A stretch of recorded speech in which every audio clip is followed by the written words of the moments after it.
अनुराधा वैदिक एस्ट्रोलॉजी में आपका अभिनंदन। आप सबके साथ आज हम बीपीएचएस के धन भाव से जो एक श्लोक है उस पर डिस्कशन करेंगे, लेकिन उससे पहले आप सबका धन्यवाद कि आपने हमारे यूट्यूब और स्पॉटिफाई चैनल्स को लाइक शेयर सब्सक्राइब किया। वहां आपने अपने सुझाव और कमेंट्स लिखे।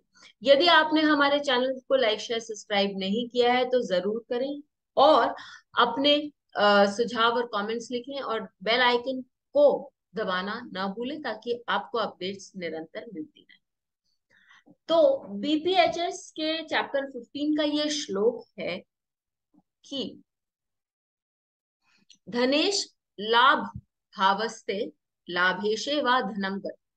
यानी कि यदि धन भाव का स्वामी लाभ भाव में विद्यमान हो और लाभ भाव का स्वामी धन भाव में, यानी कि यहाँ पर क्लियरली बोल रहे हैं कि यदि आपका राशि परिवर्तन होता है द्वादशेश एकादशेश और द्वितीय भाव के स्वामी का, तो एक क्राइटेरिया उत्पन्न होता है। और दूसरा तावभो केंद्र कोणस्थो धनवान स नरो भवे।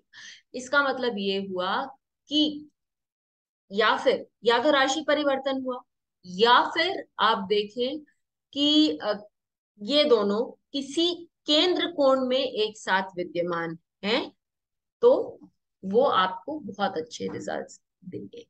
मैंने अपने प्रैक्टिस में इसको तो देखा ही है, साथ में एक और चीज मैंने देखी है कि ये दोनों कोई अच्छे भाव में भी, यानी द्वितीय भाव भी आप अच्छा भाव बोल सकते हैं, और एकादश भाव भी अच्छा भाव है क्योंकि 2 और 11 तो धन भाव है ही।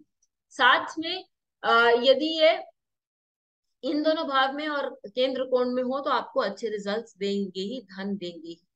यदि ये अष्टम भाव में भी हो, क्योंकि अष्टम भाव आपको अकस्मात धन देता है, आपको हेरिडिटरी प्रॉपर्टीज देता है या वेल्थ देता है।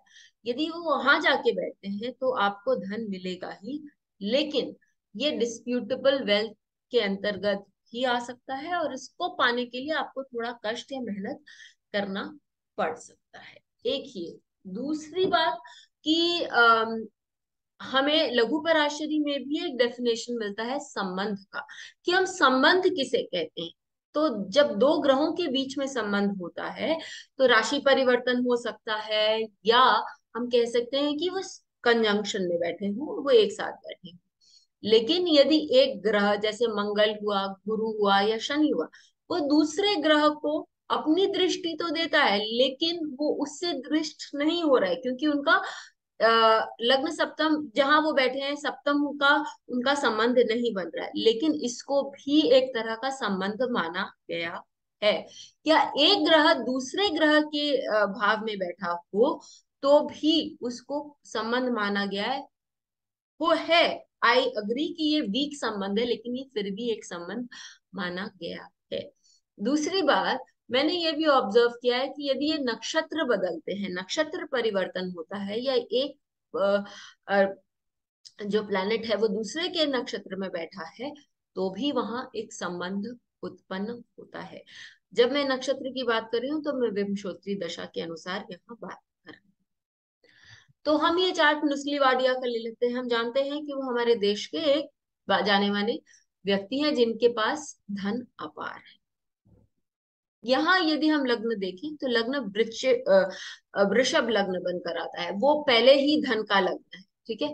और जब हम द्वितीय भाव से देखें, उनका द्वितीयेश जो है वो बुध है और एकादशेश जो उनका है वो गुरु है। गुरु और बुध जो है वो आपस में परस्पर दृष्टि में है, जो एक संबंध के अंतर्गत आता है।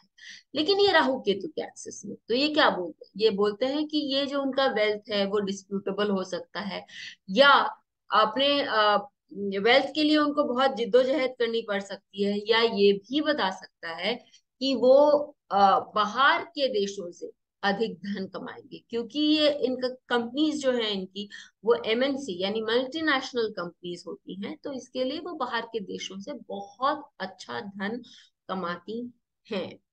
अब यही चीज जो मैंने आप लोगों को बताया, यदि इसका D2 में भी हमें संबंध नजर आता है।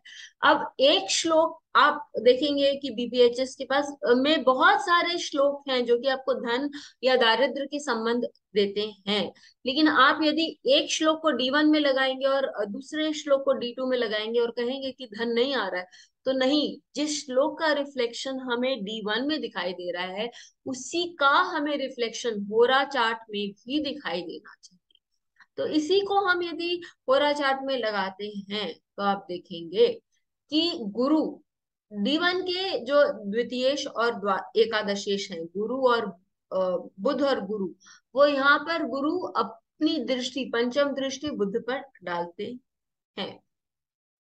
लेकिन यहाँ हम D2 के भी 11th लॉर्ड और 12th लॉर्ड का और सेकंड लॉर्ड का संबंध देखेंगे। तो मंगल और शनि जो कि उनके द्वितीयेश और एकादशेश है, क्योंकि यहाँ जो लग्न बनकर आ रहा है वो आपका मीन लग्न है, वो मीन लग्न पर ही विद्यमान है। तो द्वितीयेश और अ, द्वितीयेश, हाँ, द्वितीयेश और एकादशेश लग्न पर ही विद्यमान है। इस तरह से आप देख सकते हैं कि शुभ ग्रह की युति है, और यही चीज, ये कॉम्बिनेशन आप देखें तो उनके D1 चार्ट में भी लग्न पे दिखाई देता है। इसके लिए उनके पास अपार धन है। कनेक्शन बिटवीन D1 और होरा चार्ट या जिस भी चार्ट के बारे में हम बात, डिविजनल चार्ट के बारे में, वो अत्यंत आवश्यक है आपको फल देने के लिए। ये चीज आप वॉरेन बफे के चार्ट में लगा लीजिए, स्टीव बिल गेट्स के चार्ट में लगा लीजिए, या आप धीरू भाई अंबानी के चार्ट में लगा लीजिए। इन लोगों के चार्ट में भी आपको इसका रिफ्लेक्शन दिखेगा ही।